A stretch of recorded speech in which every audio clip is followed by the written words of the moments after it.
So, we're going to start with the signs today. The signs, each sign of the Zodiac is made up of different ingredients. Each one is very different, and the universe seems to have an order to it, a pattern to it.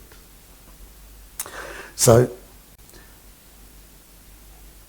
you've got, Aries is the first sign, and that is yang.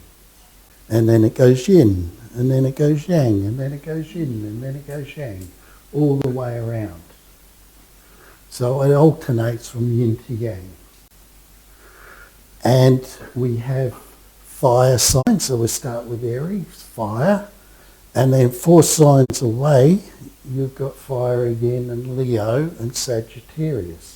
Fire is enthusiasm, energy, spirit. It's like if you've got fire, it either lights up or it doesn't.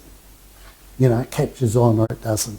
So then the next sign is Taurus, and 4 signs away, we've got Virgo and Capricorn.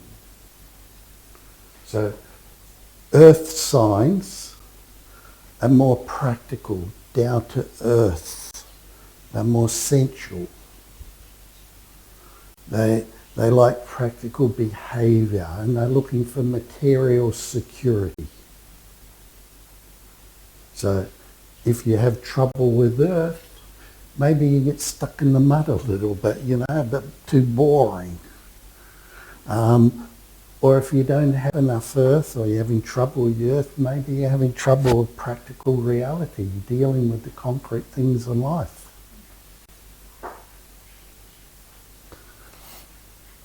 Gemini. So Gemini is an air sign, and so is Libra and Aquarius. So that's got to do with the mind, communication, thought, reasoning, being objective. So air signs like to talk, don't they? If you have trouble there, you can get caught in your head, overthinking, worrying, stressing out, stuff like that. Or not enough air, you have trouble being objective, stepping back and looking at things. And then Cancer, and Scorpio and Pisces. They're the water signs. They're more about feeling, emotional. There's a sensitivity there. So, they can be over-emotional or not connected to your emotions. I don't think anybody doesn't feel, but some people have a lot of trouble expressing. You can close down and not feel, but you can be very emotional and close down because you've had enough, you know. But some people, they have trouble accessing their emotions with water. Okay, so that's earth, water, air, fire. And that's an overlay that happens. And then we've got another overlay, Cardinal, which starts things, initiates things, fixed and mutable. So let's start with fire cardinal. So Aries is a fire cardinal, right? So it starts fires, and it's probably started a lot of fires. They're the first out the gate. They get things going, initiate things with that fire. Then Cancer is cardinal too. So what happens with Cancer is they see a little, you know, the baby's crying or something, and this emotional impulse in them comes up, oh, I've got to nurture them, I've got to protect them, I've got to look after them. So there's this impulse that starts from them, usually triggered by something out there. Not always, sometimes it comes directly from within. And then Libra, that starts things, it wants to start relationships. So it's like two people in the room, the Libra will probably be the first one to go over and say hi and that, and let's do something together, make a partnership or do. And then Capricorn, it's an earth sign. It's practical. And what's it going to start? It's going to start organising, planning things, structuring things. Oh.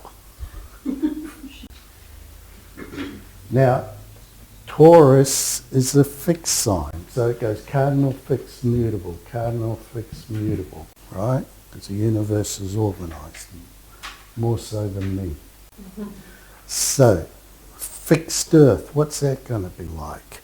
It's like Taurus's fixed behaviour. It's like once they get on a project and they do something, they just keep on cutting, don't they, Gemma? Yes, they do. Yeah, there's this endurance and strength with it. And then Leo is fixed fire. So they have this enthusiasm, they got this project and they put all their energy into it. Boom, boom, boom. You know? And then you've got fixed emotion, a Scorpio.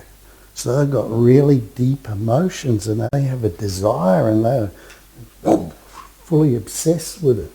So the next one's mutable.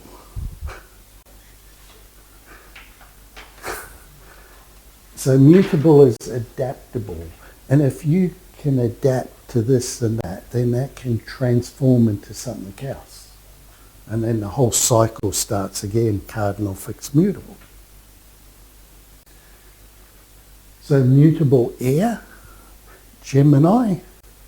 So their mind wants to go out, know where, why, how, and it skims across, picking up information. Mutable earth.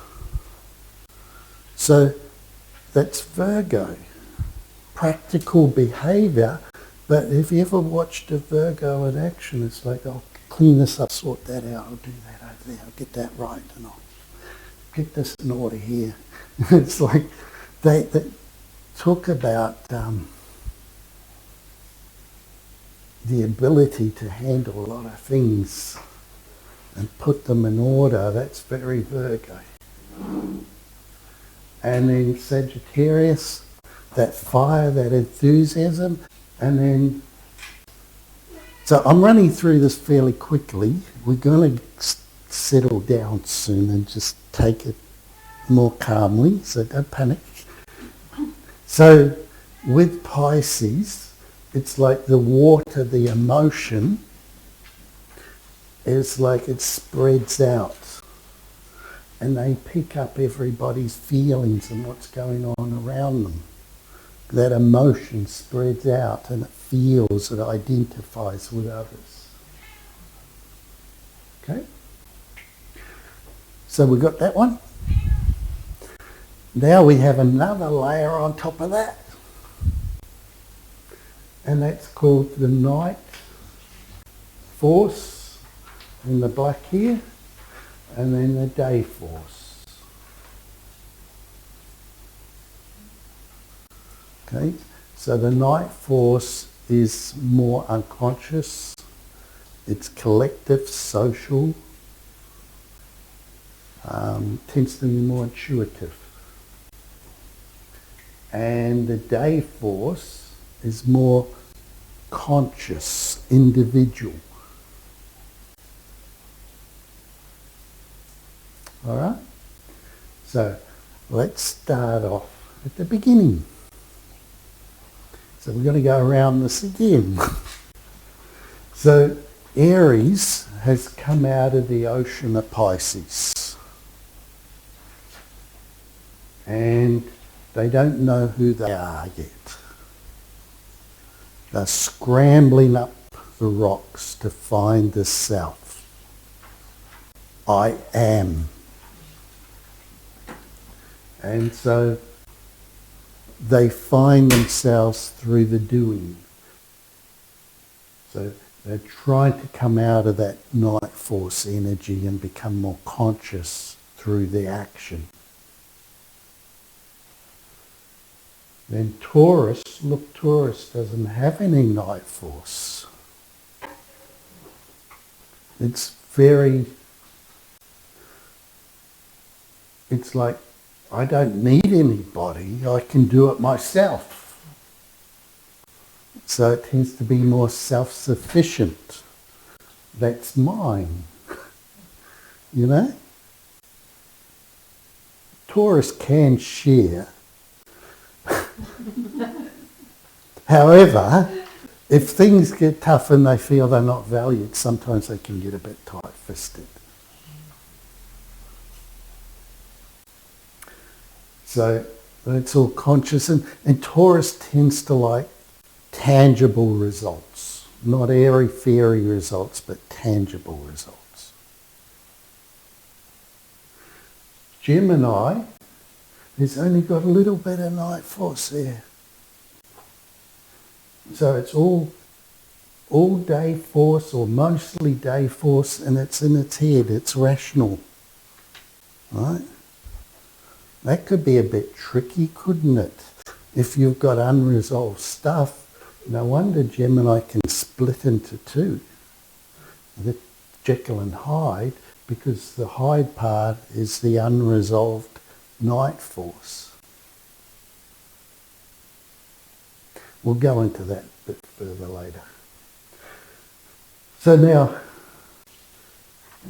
we've got Cancer's a water sign, but it's this night force starting to kick in underneath the surface. And sometimes Cancer doesn't want to, it's like they try and deal with things on the surface, but they've got all these subterranean feelings going on. And if they don't deal with what's under the surface, it eats away at their foundations and creates a lot of insecurity.